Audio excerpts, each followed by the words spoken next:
From COP23, the UN Climate Summit in Bonn, Germany, this is Democracy Now! We are in a treehouse village in an occupied forest. It has been occupied for over 5 years now, and the occupation has the aim to prevent the expansion of the mine.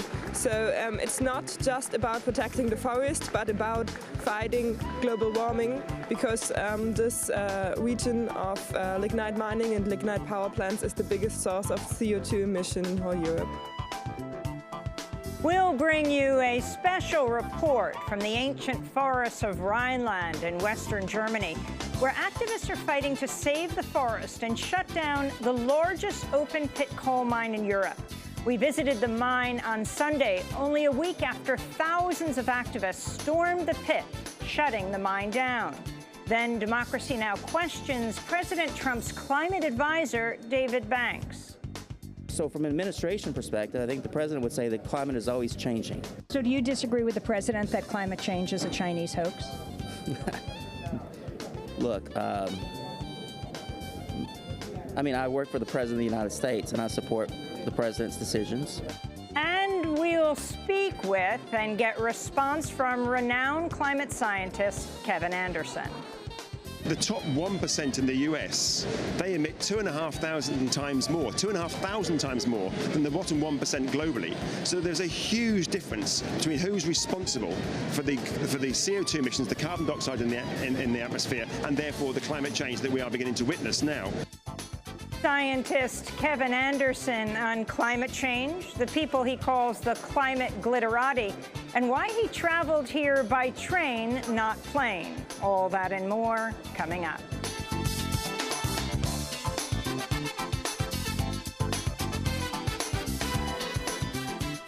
Welcome to Democracy Now!, democracynow.org, the War and Peace Report. I'm Amy Goodman. We're broadcasting from Bonn, Germany. Zimbabwe's military says it's deposed President Robert Mugabe and First Lady Grace Mugabe and has appointed recently ousted Vice President Emmerson Mnangagwa as interim president. This comes just 1 week after Mugabe ousted the vice president, who's a close ally of Zimbabwe's army chief. Witnesses reported seeing armored personnel carriers in the streets with heavy gun and artillery fire in parts of the capital, Harare. Zimbabwe's military denied it had carried out a coup. A military spokesman said on state television the action was taken to target criminals surrounding the 93-year-old seven-term leader.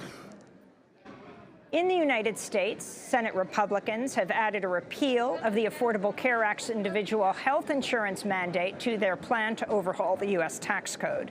The plan would end a requirement that most Americans obtain health insurance or face a tax penalty, a linchpin in keeping President Obama's signature health care law from collapsing. Meanwhile, the Congressional Budget Office warned Tuesday the House Republicans' tax bill would trigger $25 billion in cuts to Medicare next year. Both the House and Senate plans would shower billions of dollars in tax cuts on the wealthiest Americans. Attorney General Jeff Sessions testified Tuesday. He only recently recalled speaking with former Trump campaign advisor George Papadopoulos, who's admitted having had contacts with Russians during the Trump campaign. Sessions is accused of committing perjury for previously telling Congress he was not aware of any Trump campaign official talking to the Russians, when in fact he led a meeting in March 2016 during which Papadopoulos talked about his ties to Russia and suggested setting up a meeting between Trump and Russian President Vladimir Putin. On Tuesday, Sessions testified he now remembers rejecting Papadopoulos' idea at that meeting and telling Papadopoulos he did not have the authority to represent the Trump campaign in such discussions. This is Sessions speaking to the House Judiciary Committee. Frankly, I had no recollection of this meeting until I saw these news reports. I do now recall that the March 2016 meeting at the Trump Hotel that Mr. Papadopoulos attended, but I have no clear recollection of the details of what he said at that meeting. Elsewhere on Capitol Hill, Pentagon leaders told the Senate panel Tuesday they would ignore any unlawful order by the president to launch a nuclear strike. The testimony came as part of the first congressional hearings in more than 40 years on the president's authority to start a nuclear war. This is Connecticut Democrat Chris Murphy. We are concerned that the President of the United States is so unstable, is so volatile, has a decision-making process that is so quixotic that he might order a nuclear weapons strike that is wildly out of step with U.S. national security interests. An eighth woman has come forward to accuse former President George H.W. Bush of groping her. In a Democracy Now! Exclusive, a former flight attendant told us that in the early 90s, soon after Bush's presidential term ended, she was working in first class when the former president, quote, grabbed my arm, complimenting me on my tan and how pretty I looked, and would not let go of my arm and pulled me close to his seat and put his arm around below my waist, the butt area. He was sitting, I was standing, trying to work. I couldn't get away. The captain was not happy. The president didn't let go until the captain announced we missed our takeoff spot. The captain was looking at me with the door open. That's how he knew I wasn't seated for takeoff, because the president wouldn't let go of my arm, and they can't take off until we're all seated, unquote. Those the words of a former flight attendant. Now, another woman to come forward to accuse former President George H.W. Bush of groping her. She says Bush was sitting next to his wife, Barbara, in the plane.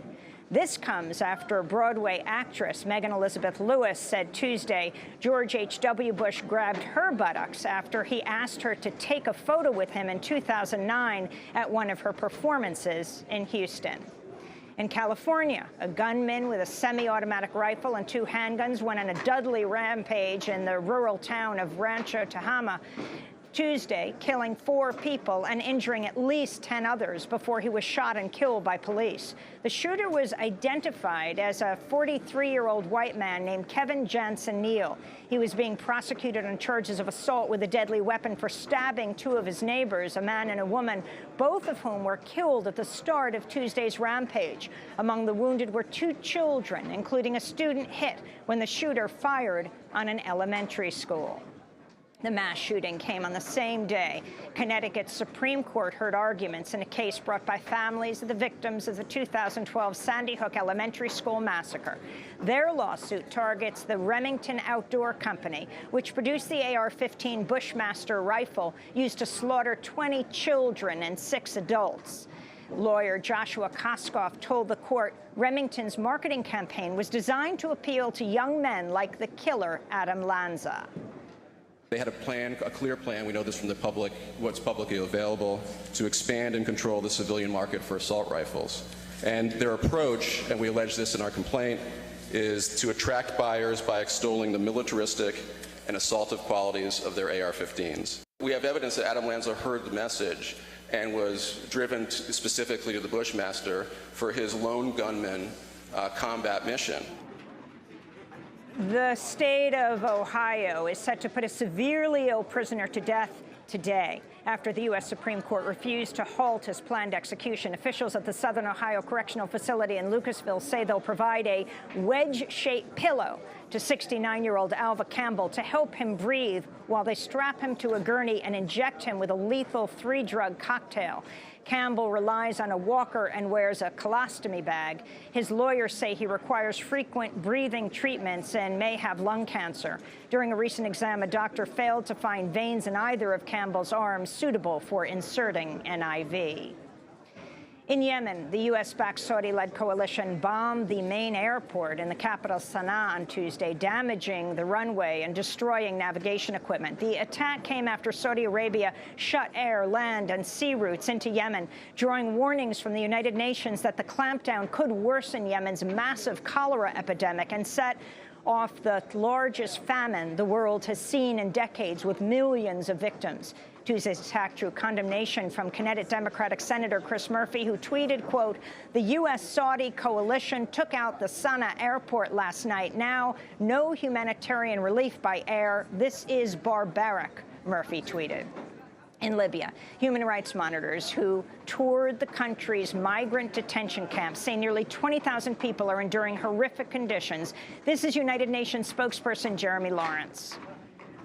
Monitors were shocked by what they witnessed. Thousands of emaciated and traumatised men, women and children piled on top of one another. locked up in hangars with no access to the most basic necessities and stripped of their human dignity. Human rights advocates want the European Union to withdraw its support for Libya's prime minister and the allied militias who run migrant detention centers. As part of a clampdown on sea crossings, the European Union currently supplies funds, equipment, and training for Libya's border and coast guard. And Australians have decisively voted in favour of marriage equality, prompting Prime Minister Malcolm Turnbull to call on Parliament to pass a bill legalising all marriages countrywide by the end of the year. Nearly 80% of Australians voted in the non-binding National Postal Survey, with nearly two-thirds approving of marriage equality. The outcome sparked celebrations in cities across Australia. This is Sydney City Councillor Christine Forster. Yeah, it's been a really special moment. It's a seminal moment, I think, for Australia. It's the point in our history where we have said we vote resoundingly for a better, fairer, more equal country, and that is so special. You can't put a price on that. Yeah. And those are some of the headlines. This is Democracy Now!, democracynow.org, The War and Peace Report. I'm Amy Goodman. We're broadcasting live from the UN Climate Summit in Bonn, Germany, COP23. COP is a UN term that stands for Conference of Parties. This year is known as the first Islands COP, with Fiji presiding over this year's summit. The event itself is being held in Bonn, Germany, because of the logistical challenges of hosting tens of thousands of people in Fiji at the start of the South Pacific cyclone season. Bonn is the former capital of West Germany and the birthplace of the composer Ludwig Beethoven.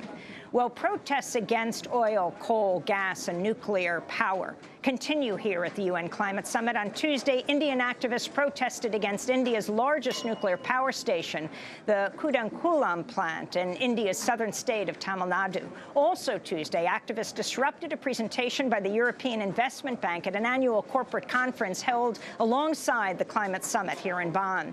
The activists were protesting the construction of the Trans-Adriatic gas pipeline known as TAP, which is slated to run from the Greek-Turkish border through Greece and Albania under the Adriatic Sea into Italy.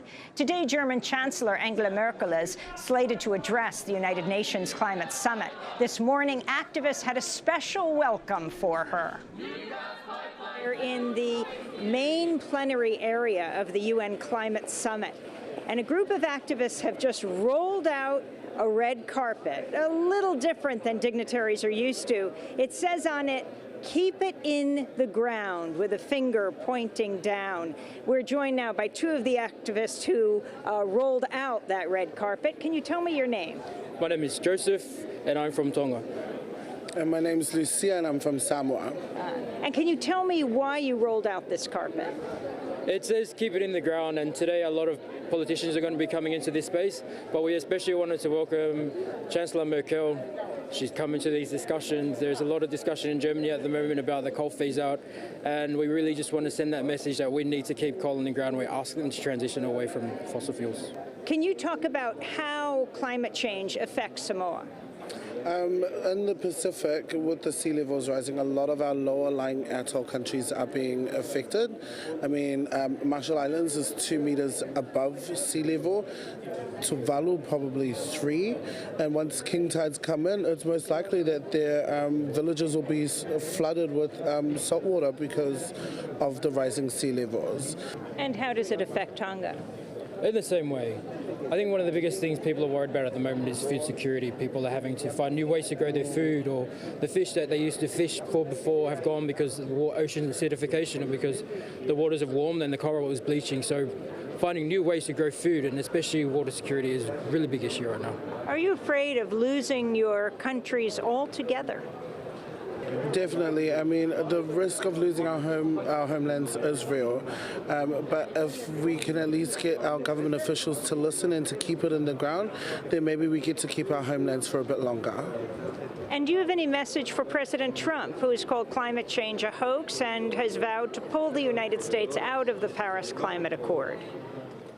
Yes, we're asking them to stand down. If that is the stance it's going to take, then stay out of these negotiations and stay out of these conversations and let the leaders who are actually here to make a change do that and give them that space to do so. And also for President Trump to come to the Pacific and have a look for himself. It's not just paradise, we're people as well. And he'll be able to see the way that we live and our livelihood, so maybe that'll help change his stance. My name is Jesse Bragg, and I'm with Corporate Accountability. On Monday, we, alongside the Pacific Climate Warriors, delivered a petition from 100,000 people in the United States on behalf of millions more around the world, demanding that the U.S., because they're not bringing anything to the table here besides the fossil fuel industry's agenda, demand that they get out of the way of countries actually trying to make progress here.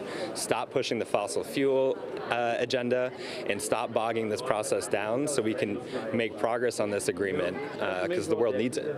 And what was the response of the Trump administration?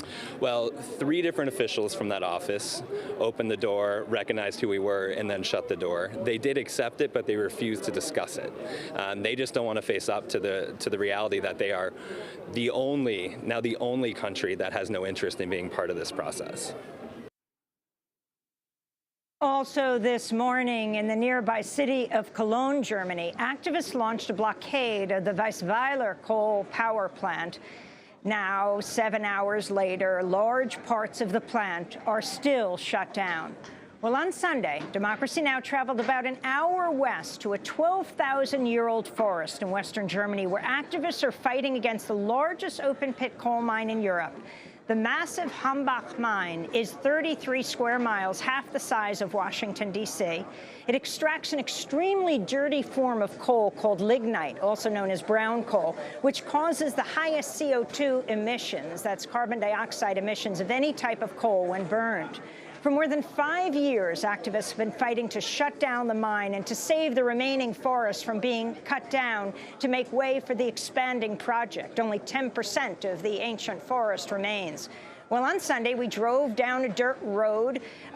We got caught in the mud, had to push our car out, but we there bumped into an activist from the nearby city of Cologne at the entrance to the remaining forest.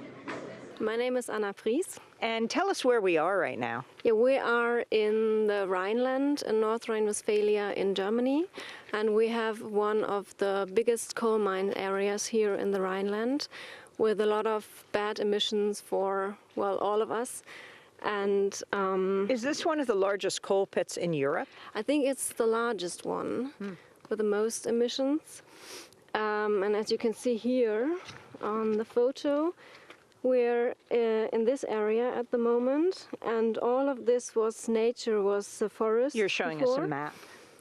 And yeah, it's basically 90% of the forest is destroyed already because of the coal mining. And we have a little bit left, less than 10%, and there are people trying to protect the last 10%. So where are you taking us now?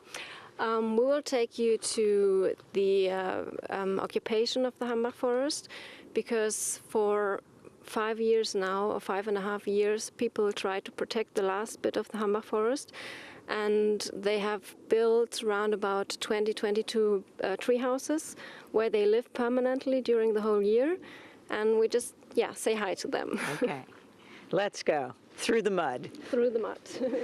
Onward through the mud. It looks like we've come to yet another branch blockade right here. Why are these put up? Well, they're put up as a sign to not have people in the forest we don't want to have in the forest, like coal mine company people or police. And as you can see, there's also a small path, so pedestrians are always welcome in the forest, but not cars. Can you talk about the sacrifices people make? Yeah. Well, I think it's very hard to live here because you have no running water, you have no electricity. People live here the whole year, so it's cold in winter. Especially in winter, it's very cold, and in summer it's better. But you have to get the water here somehow. You have to, see where you get electricity from to cook, to charge your mobile phones. How long have these tree houses been up? The first occupation was in 2012 and it lasted half a year. And the second one was in 2014. And since 2014, there were always people living here. We are standing directly in front of a barricade, which the people here have asked us not to film. Anna, can you read the banner that is draped from this barricade? Yeah, it's saying, "You want us gone, but we'll be right here." You want us gone, but we'll be right here. So we're not going to film the animals or the people right here, but we're going to go on to the tree houses. And can you tell us your name?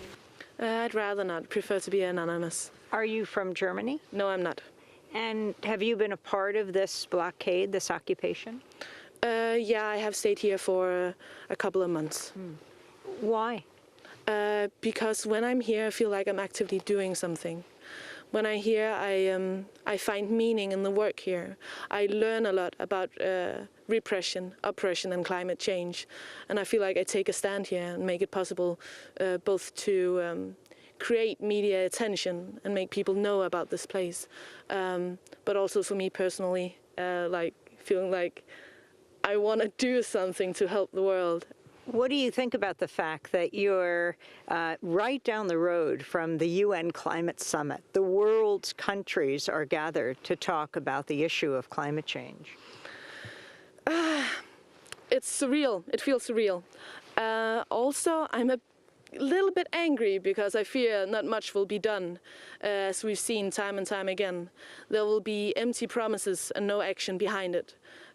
People won't actually work to outface brown coal, to outface other types of fuels that are extremely, what do you call that, when polluting. Yeah. Mm-hmm. And what do you mean by brown coal? I mean that it's called ignite coal, I believe.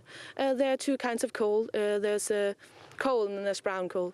Brown coal is more destructive for the environment because to be able to get it, you have to actually remove layers of the earth completely. Like you remove all the environment, and you can't just fill it up again because it's polluted. And also, its fuel worth isn't as good as with the normal coal. It's more polluting. It's not as compact, which means it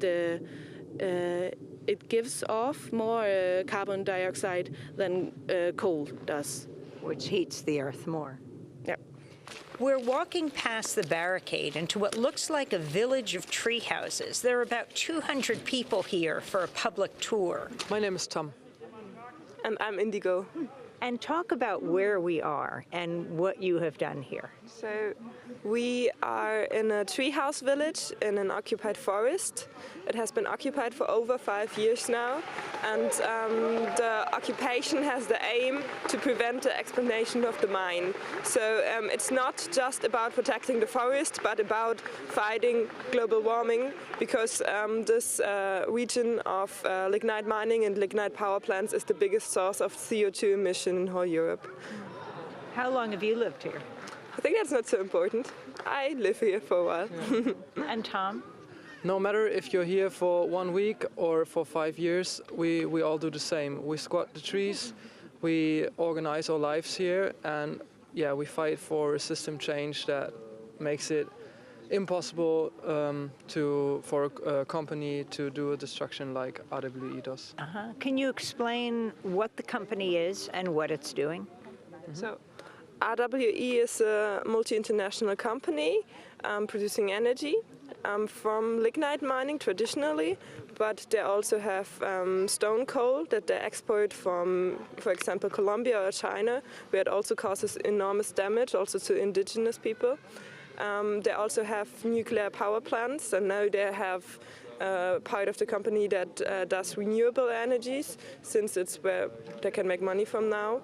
The whole thing just works out for them because they don't have to pay the costs, but the costs of the environmental destruction happening because of lignite mining. Yeah. And can you talk about this open coal pit? How big is it? It's nearly as big as Cologne, which is the next city here, where over 1 million people live. And what is the company, how has the company responded to this occupation? Well, they say what they do is legal, and because it's like legalized by the democracy, so they say what they do is right, and what we do here is illegal, and so they asked the police to evict us, what they have done in the past. But for us, that's a strong sign that the problem is the system we live in. So if it's legal for a company to destruct our whole planet, that means that it's time to also resist against state power. Can you read this banner to us, Indigo, that's above your head? The RWE, respect existence or expect resistance. Hambacher Forst. Have the police attempted to evict you here? Well, the last big eviction was around 3 years ago. They do evict us, but it's really hard and expensive for them. That means that, and also we have the rule that we reoccupy for weeks after the eviction. So they kind of left us alone the last years because they knew that it's a lot of trouble to evict us, which is already kind of a small victory because that gave us time to develop infrastructure here, both physically but also mentally and emotionally. Why is it so difficult to evict you, and how much police power do they bring to this? Well, it's hard to evict in treehouse. That's the reason why it's really efficient, because like our highest treehouse is I think 24 meters high. So first they have to come into a forest, and then they have to get a cherry picker there and evict you from the treehouse. Also, there are lock-ons on most tree houses, which makes it even harder for them to get the people out. What's a lock-on? A lock-on is something where you can lock on with on the tree, so it's not so easy to get you out of the tree. Do you have electricity here? Yes, we have some solar panels up in the trees, and actually that gives us enough energy to make computer work from here, to charge our phones, to have electric light in some of the tree houses. And also there's a windmill at the meadow occupation, so actually there's always weather, sun or wind, so we always have electricity. Are you always afraid the police will raid? I wouldn't say I'm afraid, because I'm here to fight. So from the first day I came here, I knew that police can enter all the time. So it gives me motivation to go on. Can you take us into one of these tree houses? Well, we have one that is accessible by ladder. For the others, you have to climb a rope, but we can go to the one that is accessible. We just climbed a ladder into this treehouse. Indigo and Tam are going to show us around. We just climbed up a ladder to get to this treehouse. When was this built? Can you describe it to us and how people live here? This building is mostly called the Tower because it's built between 3 trees and has 3 stories. So it's basically the biggest tree house that we have. It was mainly built this summer because we made a big mobilization campaign, so we knew that a lot of people are going to come. So we needed a bigger common space, and also space that people can get up without having to have a climbing harness and have to climb a rope. So it's also the idea to create it all a bit more barrier-free. So this is our communal kitchen. And living room. And living room. We always cook for everyone. Most of the food we use is dumpster dived or gets donated to us. We cook vegan. And you have a wood stove here. Yeah. And how does the sink and the stove operate? Well, this works with the gas bottle. Unfortunately, we have to cook with gas, but it's just easier. And the sink just goes outside. We collect rainwater with the roof and take it down to wash dishes and so on. Here's the living room and cooking space, as we said, and upstairs there's a communal sleeping place with, basically room for 15 people to sleep. And it looks out over this whole village? Mm-hmm. Are there other villages like this in the woods? Yeah, there are other villages. I'm just wondering, Indigo, if you could talk about what you feel like in this tree house, many meters up, many feet up, not so far from COP, the UN Climate Summit. Actually, for me, that's really a sign about how absurd it is that we believe that the people who were actually part of the people who caused this disaster, which is global warming, that we trust in them solving it, even though they are profiting from how the situation is right now. And that actually, just some kilometers away from there, there's the biggest CO2 source of whole Europe. And yeah, for me it seems really hypocrite that they're sitting there and talking about global warming and climate justice, because yeah, it really shows me that it's time that we take responsibility for our own lives and that we change something and that we create a world which gives us the power to act instead of hoping that other people will solve problems. I also don't believe in technical solutions. I think there is a lot of hope in technical solutions and it can really help us, but we will not stop destroying this planet if we don't overcome capitalism and domination. And yeah, it's definitely not a good idea to replace lignite mining with nuclear power. Both costs enormous damage, and for me it's one struggle that's really important for me. I'm not just fighting against lignite mining, but I'm fighting against exploitation in general, and that means fighting against capitalism, and that means fighting against domination. And therefore I see this as one struggle. Have you ever spoken to any of the workers at the pit? Yes, we do have contact with them, for example with the workers' unions. And what do they think? They want to keep their working places. Actually, for me, it's really hard to do this discussion because for me, it's actually a racist discussion because we talk about 20 to 30,000 working places in Germany where people might lose their jobs, but we're also talking about people in the global south already dying from climate change, and there are thousands of them dying every day. So I don't want to talk about people losing their jobs because of lignite mining. Can you describe this forest to us, the significance of it, and will this even be left if RWE, the company, succeeds in expanding the open coal pit?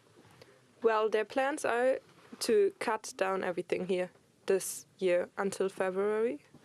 So if everyone goes as they plan, they will cut all the occupied parts of the forest until February. This means that it's more important than ever to resist, and that it's more important than ever to connect and network and to come here and get involved. How easy is it to see the open pit? Well, actually, RWE tries quite good to hide it. For example, if you drive on the highway close to the open pits here, because it's not just one, it's quite a few, you see hills next to the highways, and on the hills there are solar panels. And there are like trees next to the highway that says Tree of the Year 2008, Tree of the Year 2009. Actually, one other absurd thing is that this counts as reforestation, even though all these trees are just right next to the highway, so they will die. But RWE also has like a fancy place where you can see the pit, and where they have like signs on where they explain how great this technology is and that they have the biggest diggers in the world and so on. And actually some people go there to just have a Sunday trip with their children, or even to celebrate a wedding or something like this. They have weddings at the open pit? They do have, yeah. And there's a restaurant there? There's a restaurant, yeah. What are your thoughts about that? What's the restaurant called? I don't even know. Like, the platform is called Terra Nova, which means New Earth, which is already so absurd to me. But actually we called our compost toilet Terra Nova too. We leave the occupied forest and drive just about 10 minutes to the largest open-pit coal mine in Europe. It's run by RWE Power. It's, 10 minutes from where we just were in the Hambacher forest. I'm Milan Schwarze. I'm part of Ende Gelände. Ende Gelände is a, we make action of civil disobedience against coal mining in Germany. So we think it's really necessary that we have to make one step more, go into the coal mines and coal mines like this, and occupy the diggers to stop them directly with our bodies. And so tell us what you did last Sunday at the beginning of the UN Climate Summit. Yeah, this was an amazing action. A lot of people, around 3,000 people, enter the coal mine. We start with a demonstration in one of the villages close to the coal mine. Keep it in the ground, keep it in the ground, keep it in the ground, keep it in the ground. And then we split off in fingers. We have a 5-finger tactic. And they go directly into the coal mine and went to one of the diggers, and the police made a line in front of the diggers and want to protect the digger, because this is how it works in Germany. The police protect the coal mine company. Now these are these massive excavation machines. Yeah. How large are they? 250 meters long and 90 meters high. And they are the biggest diggers in the world. The people built a huge circle that the police can't cattle them. And then the police came and pushed the people away, also with horses.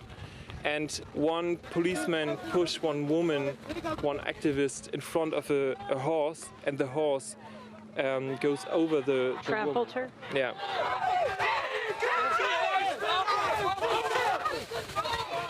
And stabs on her back. And this was a really crazy moment. And then the police came and pepper sprayed a lot of people, and so.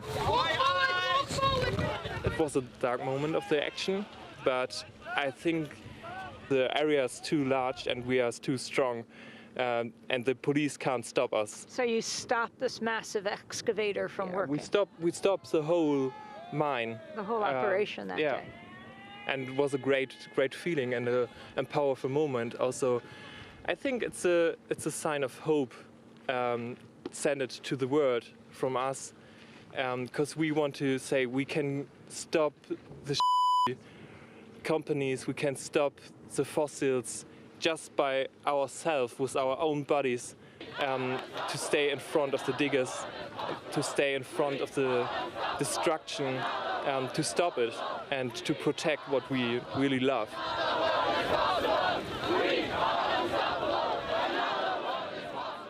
We are unstoppable. Another world is possible. Thousands of people chanting that after storming the Hambach open-pit coal mine 2 weekends ago, temporarily stopping extraction at the largest open-pit coal mine in Europe.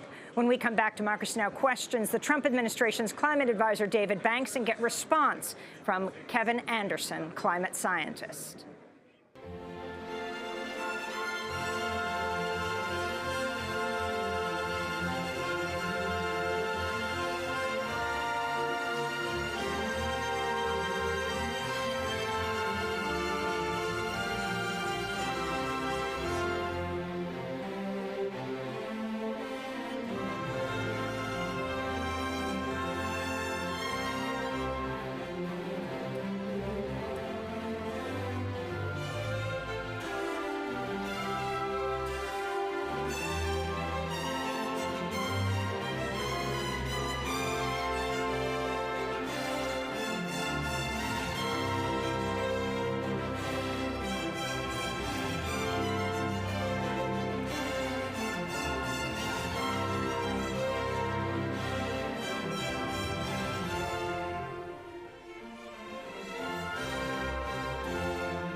Beethoven's Pastoral Symphony No. 6. Ludwig van Beethoven was born here in Bonn, Germany in 1770. This is Democracy Now!, democracynow.org, the War and Peace Report. We're broadcasting live from the UN Climate Summit in Bonn, Germany. This is the first climate summit since President Trump vowed to pull the U.S. out of the landmark 2015 Paris Climate Agreement, a process that takes 4 years. On Monday, there was a revolt here at the UN Climate Summit as the Trump administration made its official debut debut at a forum pushing coal, gas, and nuclear power. The panel was the only official appearance by the U.S. delegation during this year's UN Climate Summit and included speakers from coal company Peabody Energy, a nuclear engineering firm, and a gas exporter. It also included Representatives Vice President Mike Pence's office and Trump's climate advisor David Banks, the White House Special Assistant for International Energy and Environment. On the panel, Banks said he was very accessible to the press, although, well, he has repeatedly refused requests to come on Democracy Now! Yesterday on Democracy Now!, during our interview with former Greenpeace head Kumi Naidoo, David Banks lingered just off-set, waving to us, but declined to come on the show. However, just after the broadcast, we raced over to David Banks, where a scrum of reporters were questioning him. David Banks, do you believe human beings have anything to do with climate change, anything to do with the warming of the planet? Oh, so from an administration perspective, I think the president would say that climate is always changing. Do you believe that human beings are involved with climate change? Do I? Why are you so interested in what I... You're the representative of the Trump administration here. You're the first person we've been able to speak to here about the Trump administration position. I think that I think the administration would agree that humans contribute to climate change, right? I think the question, and by the way, this is not... So do you disagree with the president that climate change is a Chinese hoax? Look, I mean, I work for the President of the United States, and I support the President's decisions, right? I supported the President's decision when it came to withdrawing from the Paris Agreement, right? You know, the President... So do you believe it's a Chinese hoax? Do I believe it's a Chinese hoax? Climate change. I'm just quoting the President of the United States. Who you work but I think you're missing the point of the tweet. I mean, look. Explain it. Oh, no, the point of the tweet was, again, we talked a little bit about this last night. You know, the president views climate change through the lens of, you know, or climate change policy through the lens of, you know, what does this do to U.S. manufacturing? What does it do to U.S. competitiveness, right? And so, you know, and given his focus on trade, right, and the trade imbalance, particularly how U.S. manufacturing has been devastated, you know, particularly since China entered the WTO. What about the fact that climate change, sadly, has been a bonanza for China because it is now excelling in Chinese renewables that we now buy back in the United States, and the president is holding U.S. manufacturers back from this. Kathleen Hartnett-White, the environmental policy advisor, said that solar power is parasitic, to quote her. You know, I love these quotes that you're pulling out. No, I mean, look, the president is not holding back renewables, right? One of the key objectives of the president and this administration is to make sure that we truly do pursue an all-the-above approach, right? To make sure that all energy sources and forms have as much of a level playing field as possible, right? Well, we believe in competitive markets for energy. I think, but your point on China, though, is an interesting point.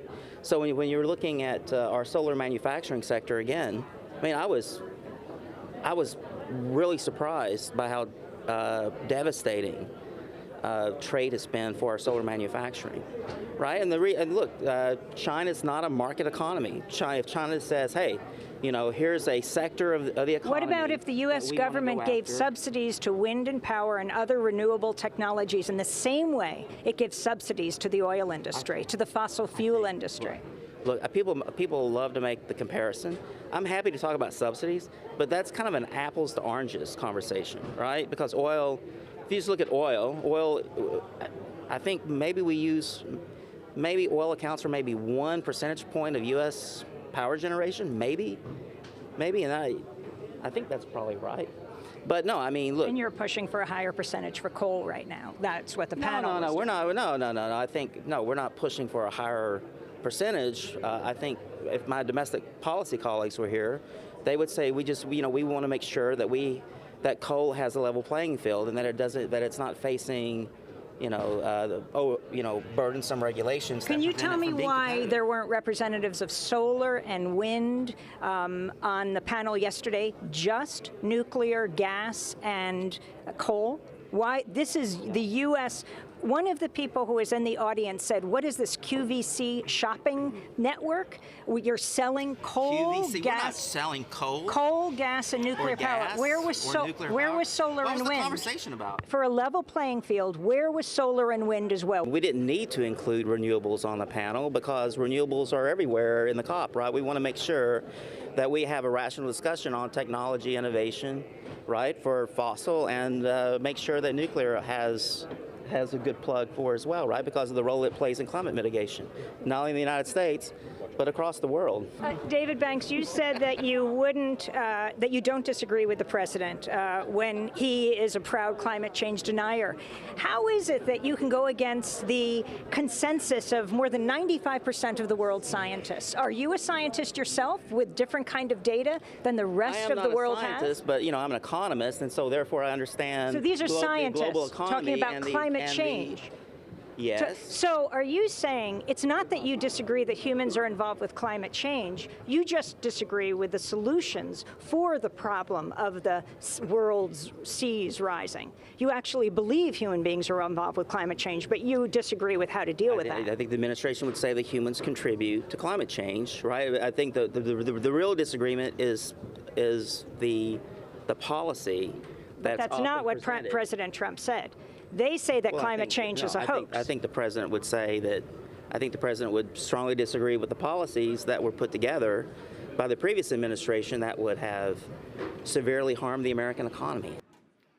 That's David Banks, the White House Special Assistant for International Energy and Environment. He's Trump's climate advisor. When we come back, we'll get response from the renowned climate scientist, Kevin Anderson. Stay with us.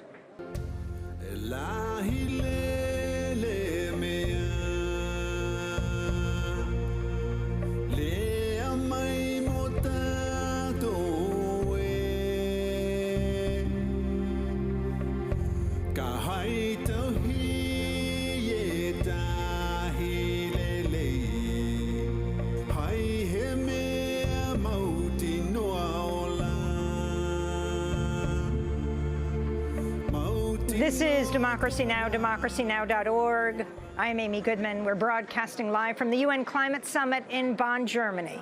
The International Energy Agency predicts U.S. oil production is expected to grow at an unparalleled rate in the coming years, even as the majority of scientists worldwide are saying countries need to cut down on fossil fuel extraction, not accelerate it. Meanwhile, a group of 15,000 scientists have come together to issue a dire second notice to humanity, 25 years after a group of scientists issued the first notice warning the world about climate change. This comes as a major new study says European governments have drastically underestimated the methane emissions from gas. The report finds European Union nations can burn gas and other fossil fuels at the current rate for only 9 more years before these countries will have exhausted their share of the Earth's remaining carbon budget necessary to keep temperature rise below 2 degrees Celsius or 3.6 degrees Fahrenheit. Well, we're joined now by the co-author of that report, one of the world's leading climate scientists. He traveled here from England by train, refuses to fly, because of its massive carbon footprint. Kevin Anderson is Deputy Director of the Tyndall Center for Climate Change Research and Professor of Energy and Climate Change at the University of Manchester in Britain, co-author of the major new report entitled, Can the Climate Afford Europe's Gas Addiction? Kevin Anderson, welcome back to Democracy Now! It's great to have you with us. So there's so much to talk about. First, you took a train here, not a plane. Yes, I always try and travel either by train or by ship, often by container ship. It's not that I think the emissions necessarily from me or any other individual are in themselves really important, but I think it is really necessary for those of us who judge that climate change is a huge and serious issue that we demonstrate that in our own lives, and that we don't just demonstrate it in what we do, but we try and push that agenda more widely amongst our own colleagues, with our own universities, and then of course hopefully eventually that governments pick these things up and then scale up policies to drive this behavioural change at a national and then hopefully a global level. You have coined the term the climate glitterati. What do you mean? I think there have been, for many years, there have been people, the great and the good in the climate world, and they have certainly tried very hard to address the issues of climate change, though I think with the latest data we can see that emissions are going up even this year in 2017. So fundamentally they and the rest of us have actually failed in delivering what we expected or what we hoped for. But this particular group, I think, have done remarkably well out of the climate change world, if you like, out of all of these, the COPs, all the negotiations, the engagement with policymakers, the trips to Davos and so forth. And I think in doing that, in being part of the status quo, they've actually misunderstood that a significant part of the problem when it comes to climate change is making changes in how we live our lives today, particularly those of us who are the very high emitters. About 50% of global emissions just come from about 10% of the global population. And the climate glitterati are quite clearly, and I include myself there, are in that particular group. And we have to demonstrate leadership in what we do. And I think if people are going to take our very careful analysis seriously, then we have to lend that analysis credibility by demonstrating that we are adjusting our own lives accordingly. You took pictures of the summit on Friday night? Yeah, I did indeed, yes. Yeah, I was here at 10 o'clock. When it was virtually empty, I was still working on one of the computer clusters, and that all the computer screens were still on, that the main large screens were still running, and this is the climate change conference, the 23rd climate change conference. Now, I'm all in favour of the UNFCCC and the IPCC and these big organisations. They are really important and pivotal to climate change, but we must be surely by now demonstrating change in our own institutions. I was talking to some Pacific warriors this morning as they rolled out the red carpet that said "Keep it in the ground" for Angela Merkel, who's speaking today. They were from Tonga and Samoa. And they said it's Fiji inside and Bonn outside, freezing cold outside and boiling inside. Yeah, that's very much what it's like, yes, indeed. Yeah. It's also very bright inside as well with all the lights. So can you talk about what David Banks said? This is President Trump's climate advisor. Well, my take on what I heard there was he was very uncomfortable trying to defend the indefensible, really. I mean, he clearly was not happy with having to agree what the president has said on a number of occasions about climate change. Of course, the president's positions have changed on this quite considerably, as they have on other areas as well.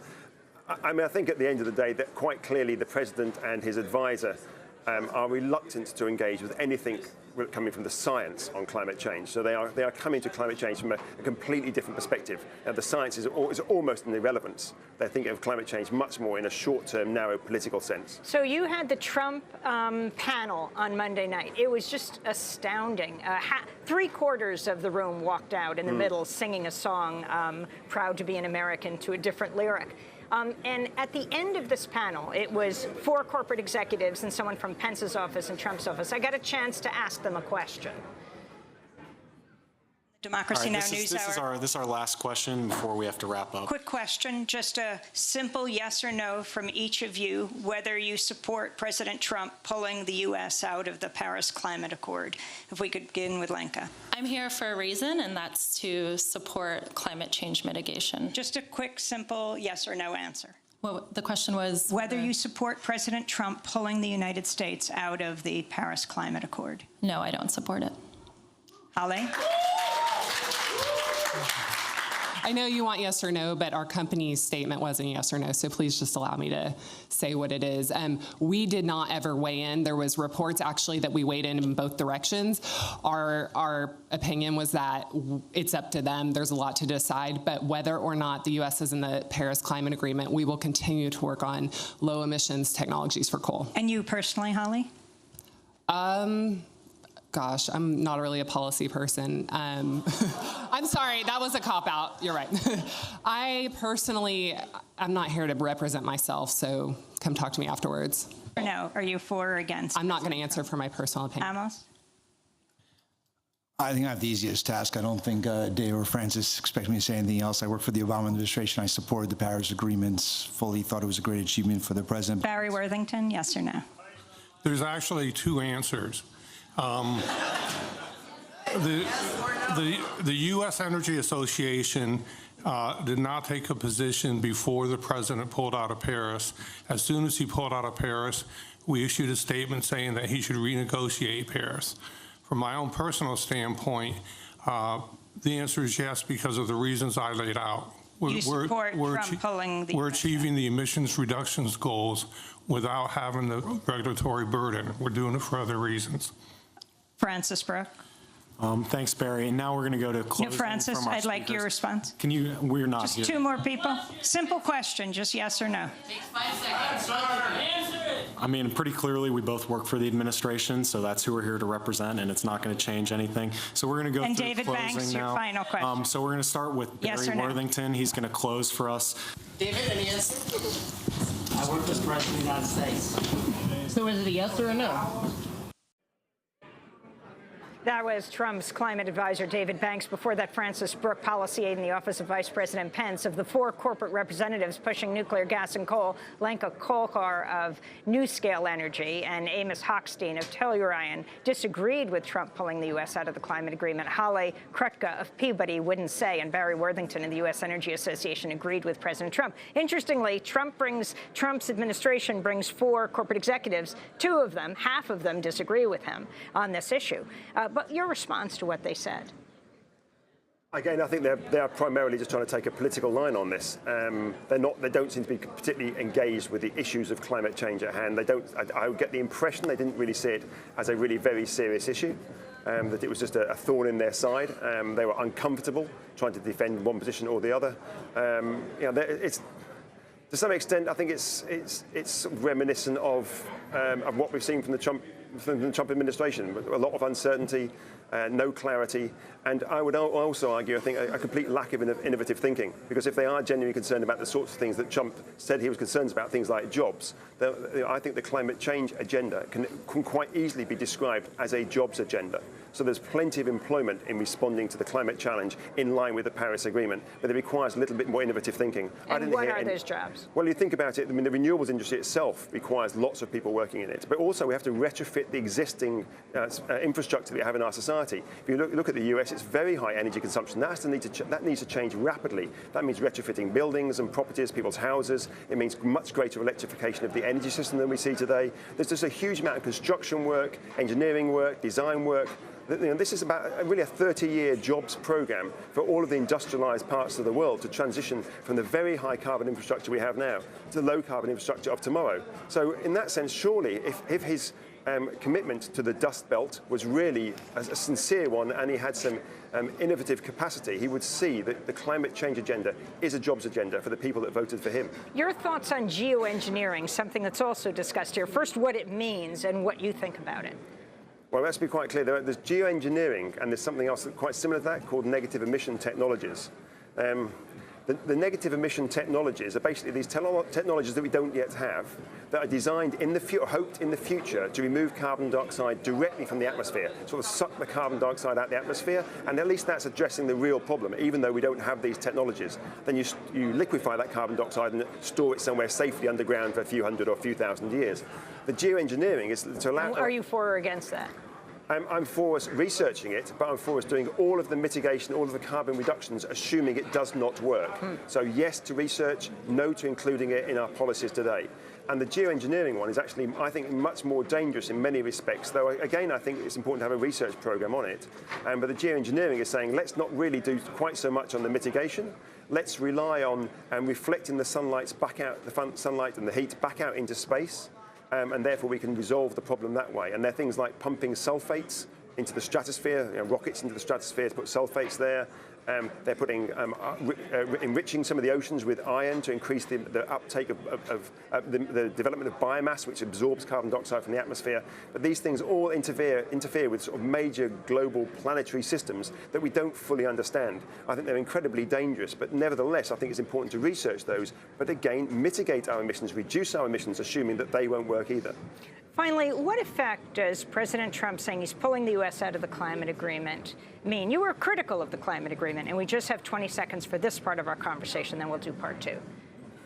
There's a good part and there's a bad part. Pulling out sends a really bad signal, but in him pulling out, it has energized some other parts of the world to say, we will step in and do far more, including, of course, many U.S. mayors. We're speaking with Kevin Anderson, the Zenstrom Professor on Climate Change Leadership at the Center for Environment and Development Studies, Uppsala University, also chair of the Energy and Climate Change at the Tyndall Center for Climate Change Research at University of Manchester in Britain. We'll link to the report that he has co-authored. That does it for our broadcast. Democracy Now! Is produced by Mike Burke, Renee Feltz, Dina Guzder, Nermeen Sheikh, Carla Wills, Laura Gottesdiener, Sam Alcoff. I'm Amy Goodman. We'll do part 2 as a web exclusive with Kevin Anderson.